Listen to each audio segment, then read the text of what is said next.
Bueno, buenas noches a todos, muchas gracias, buenas noches de Dios. Gracias nuevamente por darnos la oportunidad de seguir aprendiendo. Vamos a empezar pidiendo la guía de los espíritus superiores que nos abran la mente, que nos abran el corazón, para poder entender en esta oportunidad el concepto de milagro, que podamos captar toda la información. Sea todo siempre en el más alto beneficio de cada uno de nosotros, ¿no? Que así sea. Que así sea. Entonces, perdón, empezando, estamos continuando con el libro de la Génesis, el capítulo 13. Este capítulo nos va a hablar sobre lo que son las características de los milagros. En ese sentido, tenemos que entender los milagros teológicamente. ¿Qué es un milagro? ¿Qué significa la palabra milagro? La palabra milagro viene del latín mirari, que significa admirar, y originalmente se usaba para describir algo asombroso o extraordinario, como un pasaje impresionante, pero con el tiempo su significado fue cambiando. Pasó a ser visto como un acto divino que desafía las leyes de la naturaleza, como por ejemplo resucitar a un muerto. Para la Iglesia, un milagro debe ser único y sobrenatural. Si alguien logra explicarlo científicamente, deja de ser un milagro. Es como que la Iglesia tiene una concepción un poco sesgada en este sentido, ¿no? Además, un milagro debe ser algo irrepetible. Por ejemplo, si un fenómeno ocurre varias veces, ya no es excepcional, sino parte de una ley natural que quizás no entendemos. Por eso en el pasado las personas fueron castigadas por dudar de milagros. Se creía que cuestionar lo sobrenatural era atacar la fe. Y hoy en día sabemos que lo que ayer era un milagro, mañana puede ser en realidad ciencia, ¿no? Y para alguien en realidad que no entiende cómo funciona el mundo, la ciencia parece hasta magia. Imagina que un médico revive a una persona en un estado de muerte aparente. Para muchas personas esto podría considerarse algo milagroso, pero en realidad para los médicos que se encargan de trabajar este aspecto y estudiar el cuerpo humano, esto llegaría a ser un fenómeno natural. Hace siglos, hasta lanzar un rayo con una cometa eléctrica habría sido visto como una obra del diablo. Y sin embargo, hechos como detener el sol, como en alguna vez pudimos ver en algún pasaje de la Biblia, seguirían siendo milagros, pues estos desafían todas las leyes que nosotros conocemos. Y en épocas de menos conocimiento, casi todo lo inexplicable se consideraba sobrenatural. La ciencia, en cambio, en estos tiempos ha reducido ese misterio, pero aún quedan muchos fenómenos por explorar. Por eso lo maravilloso no desaparece, solo se esconde en lo que aún no comprendemos en realidad.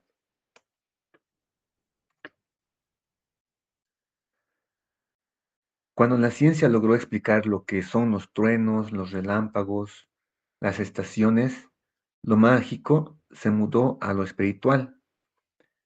Es decir, que empezamos a pensar que estas cosas sucedían por fenómenos espirituales. Y el espiritismo nos propone que estos fenómenos, como comunicarse con seres queridos, fallecidos, no son fenómenos sobrenaturales, sino que forman parte de leyes naturales que gobiernan en el mundo espiritual en realidad, ¿no? Y si lográramos entender estas leyes, lo milagroso dejaría de existir. Por ejemplo, mover una mesa con la mente no sería algo prodigioso, sino el resultado de fuerzas espirituales que actúan con la materia, y así el espiritismo en realidad busca cerrar la era de los milagros y integra todo lo que son el sistema de leyes universales.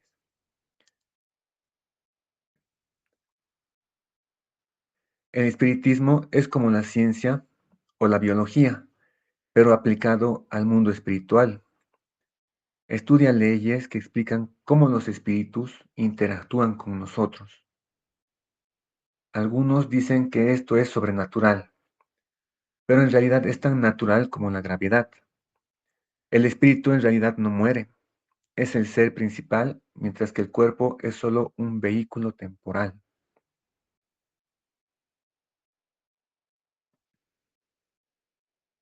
El cuerpo y el alma están conectados. Podemos pensar en ellos como las dos caras de una moneda. Uno es material, el cuerpo, y el otro es energía, el espíritu.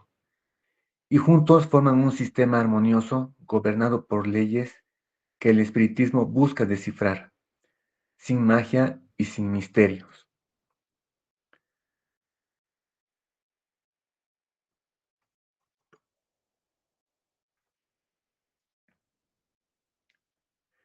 El espíritu, ya sea un cuerpo o no, usa el perispíritu, una especie de cuerpo energético, como logramos estudiar en el libro de los espíritus, ¿no?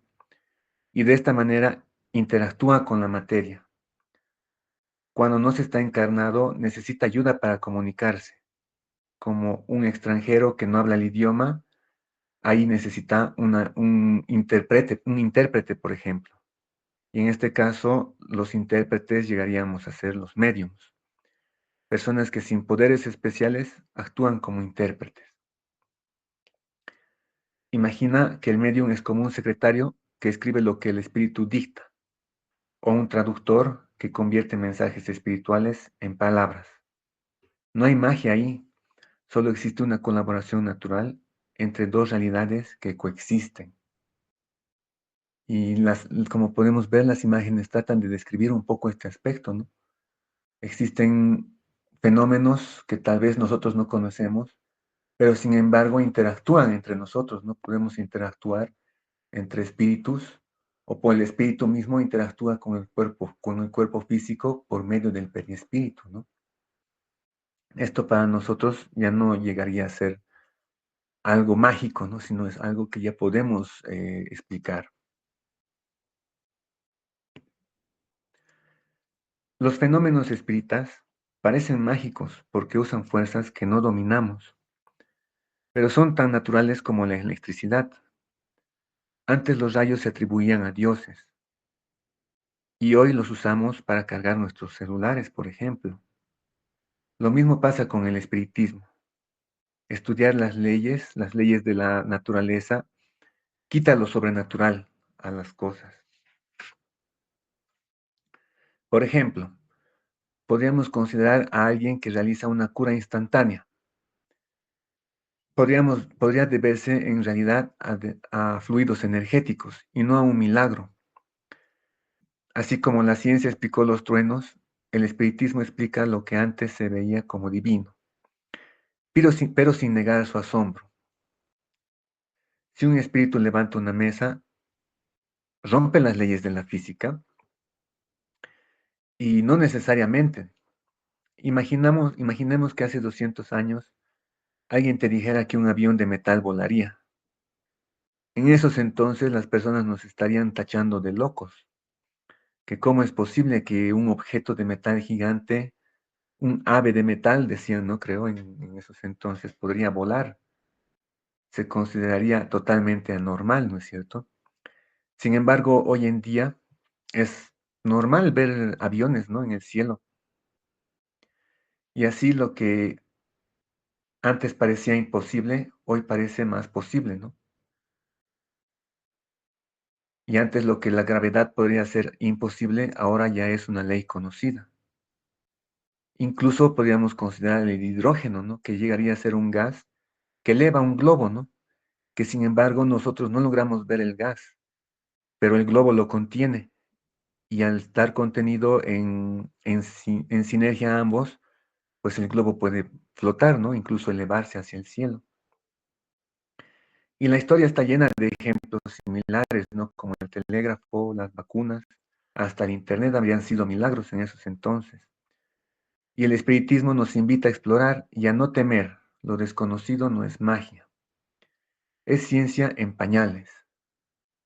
Y eso es lo que trata un poco de ejemplificar la imagen, ¿no? Ahora tal vez puede parecernos, ver levitar una silla puede parecernos algo de magia y hechicería, ¿no? Sin embargo, todavía estamos en pañales, somos bebés científicos, podríamos decir en ese sentido, ¿no? Que estamos tratando de entender lo que son las leyes de la naturaleza, ¿no? Los fenómenos espíritas siempre han existido, pero antes se atribuían a fuerzas mágicas o divinas, porque no teníamos herramientas para estudiarlos. Imaginen vivir en una época donde ver una sombra en la pared se consideraba un fantasma. Hoy sabemos que las sombras se crean por el juego de luces, ¿no? El espiritismo busca explicar estos fenómenos con leyes naturales y no con mitos. Al darle una base racional, reduce el miedo a lo desconocido. Por ejemplo, una voz de más allá podría ser la comunicación con un espíritu mediante leyes energéticas y no así un milagro. Eso no significa que lo explique todo. Aún existen muchos misterios, pero el espiritismo traza un camino para explorarlos sin caer en supersticiones. Los fenómenos espíritas, como mover objetos o recibir mensajes, por ejemplo, son la forma en que el alma muestra que existe y sobrevive al cuerpo. Podemos pensar en ellos como huellas que deja el espíritu. Si se ve una pizarra en la arena, sabemos que alguien pasó por ahí. Así, de esta manera podemos ver que si existen efectos en la materia, podemos saber que es una prueba que el alma es real y sigue activa. Estudiar estas manifestaciones nos ayuda a entender cómo funciona el mundo espiritual. Igual que la biología estudia el cuerpo. No es magia, sino más bien es ciencia aplicada a lo invisible. El espiritismo no inventa nada, solo observa y sistematiza lo que el espíritu revela por sí mismo.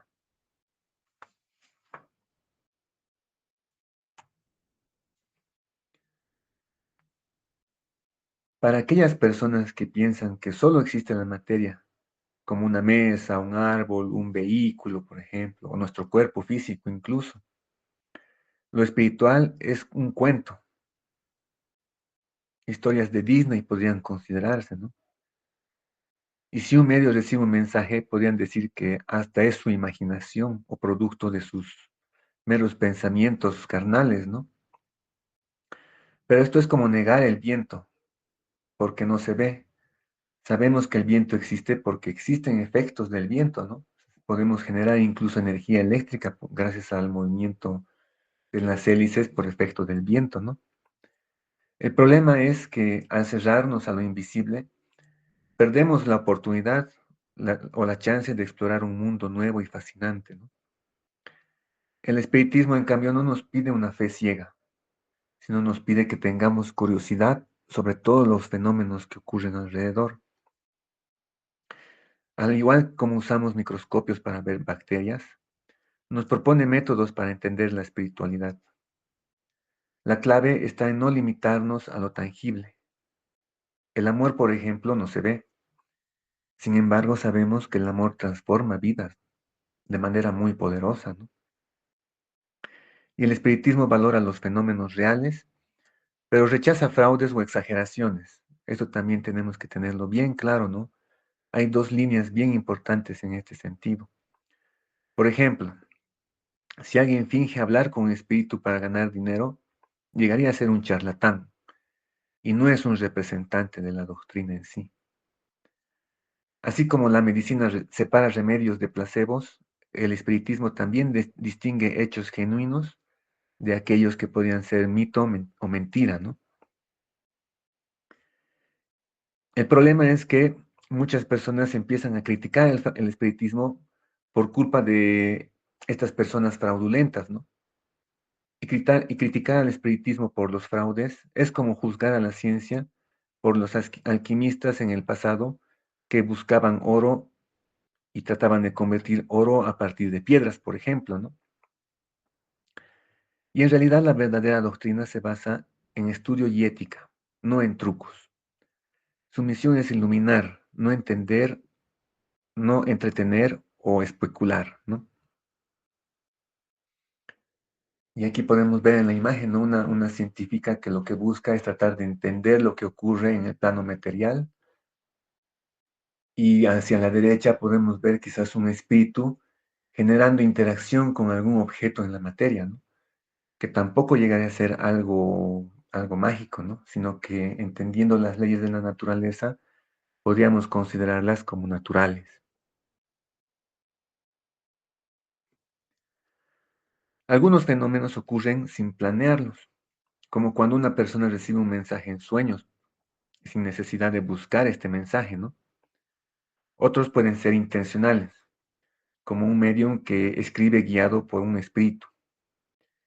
Y podemos ver el claro ejemplo de Alan Kardec, ¿no? Que ha escrito una cantidad grande de libros por inspiración de espíritus, ¿no? Ambos casos son válidos y a veces los más escépticos son los mejores canales sin saberlo. Imaginemos a un sonámbulo. Aunque no controle sus actos, estos siguen leyes naturales. De igual manera, el medio no es un mago, sino un puente entre ambos mundos, entre el mundo espiritual y el mundo material. Las curas repentinas, por ejemplo, no son milagros, sino el uso de energías que aún no dominamos, como ocurría con la electricidad, por ejemplo, ¿no? Los espíritus podríamos decir que son como el viento. No los vemos, pero podemos ver sus efectos, ¿no? Al igual que el viento puede mover las hojas, podemos ver los efectos que el espíritu genera también. Si una mesa se desplaza, no es magia, es una fuerza natural como la gravedad o el magnetismo. Y el espiritismo estudia estas interacciones sin misterios, al igual que un físico estudia los rayos. Podemos ver en la imagen, ¿no? Que una persona está doblando una cuchara, ¿no? Y existen personas que efectivamente hacen esto desde un punto de vista de charlatanería, ¿no? Que en realidad es un truco. Sin embargo, se pueden lograr estos efectos por medio de los espíritus una vez que comprendemos estas leyes naturales, ¿no? Antes las tormentas, por ejemplo, se atribuían a dioses enfadados. Hoy sabemos que son electricidad. Así lo que llamamos milagro a menudo es una ley que necesitamos aún descubrir. Y los espíritas no son magos o hechiceros, son exploradores de un territorio aún por cartografiar o aún por explorar.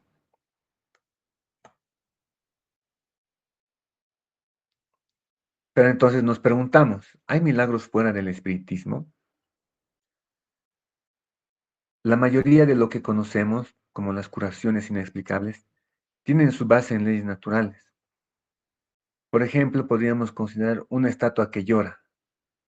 Podría ser por efecto de condensación de humedad, y no así un milagro. Sin embargo, el espiritismo no niega estos hechos, pero los analiza con mucho rigor. Su objetivo es separar lo auténtico de los fraudes o de las leyendas. Así lo que antes podría considerar sobrenatural, ahora se convierte en un fenómeno estudiado, y sin quitarle su asombro, pero añadiendo más comprensión al mismo, ¿no? En ese sentido, lo que nos invita el espiritismo es a no cerrarnos, a entender y a investigar lo que está ocurriendo, ¿no? Todos los fenómenos que ocurren tienen un motivo y un porqué, y nos invita a realizar eso, a investigarlo. Entonces surge la pregunta, ¿Dios hace milagros? Podemos imaginar que Dios es un ingeniero perfecto que creó un reloj maravilloso, en este caso el universo. Sus leyes son como los engranajes que hace funcionar todo con precisión. Si él mismo desarmara ese reloj para demostrar su poder, ¿no llegaría a ser contradictorio? La verdadera sabiduría se muestra en la perfección de su obra, no en romperla. Por eso el espiritismo sugiere que Dios no hace milagros. Sus leyes ya son perfectas y no necesitan excepciones. Cuando vemos algo, perdón, tal vez en este punto podemos aclarar un aspecto, ¿no?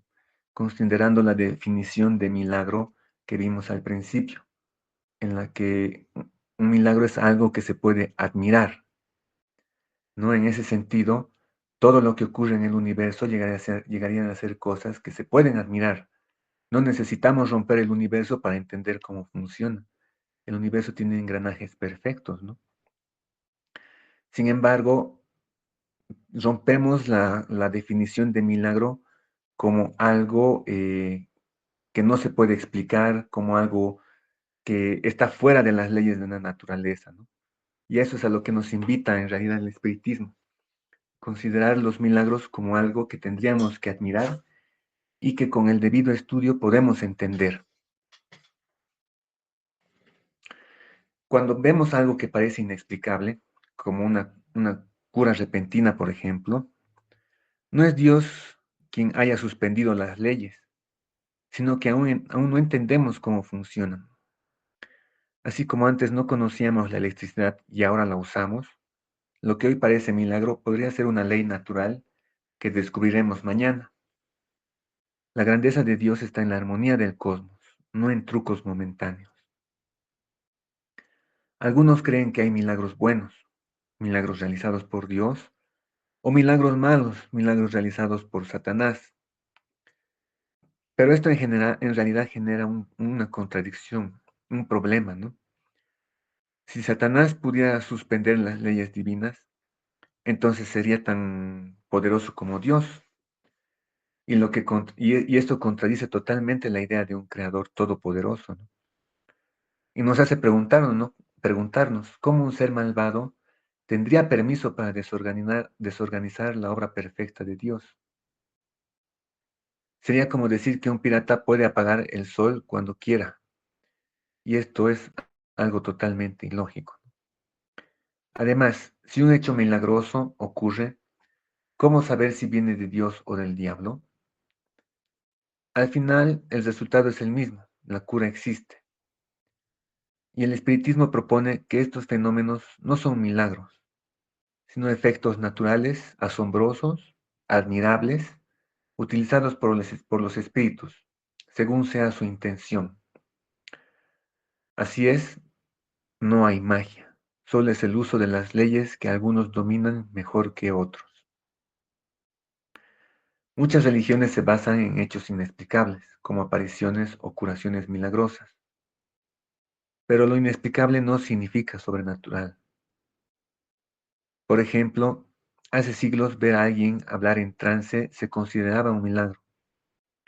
Hoy podemos saber que podría ser sonambulismo o mediunidad, y estos llegan a ser fenómenos naturales el día de hoy. Lo que antes se atribuía a dioses o demonios, ahora tiene explicación científica o espiritual. Los libros sagrados están llenos de relatos de visiones o curaciones, pero estos mismos fenómenos aparecen en todas las culturas antiguas. Si usáramos esos hechos para validar una religión, ¿cuál elegiríamos? La clave en realidad está en estudiar y no creer ciegamente. Y el espiritismo nos invita a ver estos eventos como parte de leyes que estamos aprendiendo y no como pruebas divinas.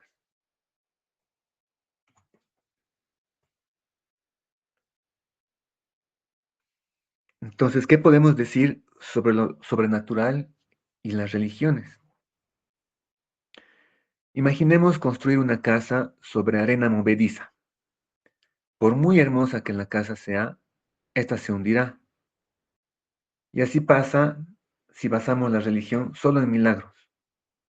Si un día descubrimos que esos hechos son naturales, como por ejemplo un eclipse en la antigüedad, nuestra fe se derrumba. El espiritismo propone algo más sólido, basar la espiritualidad en leyes eternas de Dios, como el amor, la evolución del alma, que no cambian aunque la ciencia avance. Dios no necesita romper sus propias reglas para impresionarnos.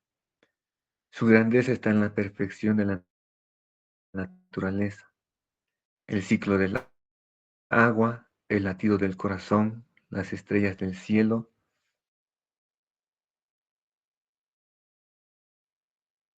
¿No es más admirable un universo que funciona con leyes precisas? No se debilita al entender cómo funcionan las cosas, sino que se fortalece al ver la sabiduría detrás de todo.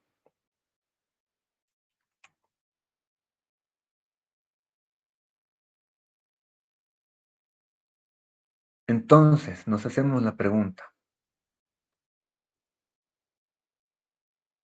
perdón, nos hacemos la afirmación. El verdadero milagro está en la semilla que se convierte en árbol, en el aire que respiramos, en el corazón que late sin que le ordenemos.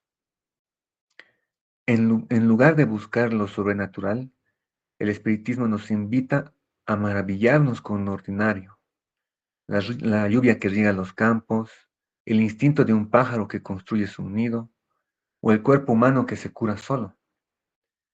Dios no está en estatuas que lloran, sino en cada hoja, en cada rayo de sol, en cada acto de bondad. Entonces, de esa manera, tenemos que enseñarnos a ver a Dios en lo pequeño, en el brazo de un ser querido, perdón, en el abrazo de un ser querido, en la resiliencia de una flor, de una planta, que brota entre el cemento, por ejemplo, en la sonrisa de un niño. Así, hasta la persona que trabaja la tierra o quien sufre una pérdida podría sentir su presencia. La fe no necesita miedo o castigos eternos, sino certeza de que podemos mejorar y reparar errores. La naturaleza es el mejor sermón, siempre está lleno de amor y abierto. Y podemos concluir, ¿no?, con dos frases que se encuentran en la Biblia, ¿no? Que Dios está en todo lugar y nos incita a no tener miedo, ¿no? Porque Dios está presente hasta en los más pequeños detalles. Muchas gracias por su atención. ¿Alguna duda, consulta?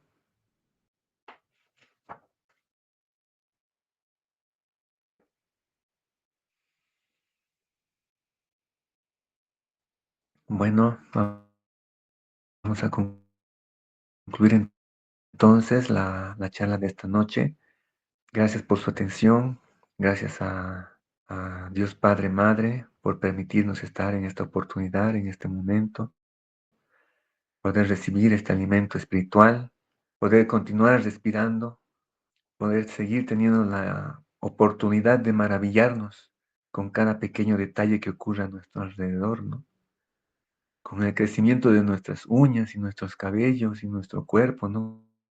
Cómo se va regenerando día a día, cómo va cambiando, ¿no? Damos las gracias porque tenemos esta oportunidad de poder experimentar la vida en este momento. Gracias, gracias, gracias. Así sea.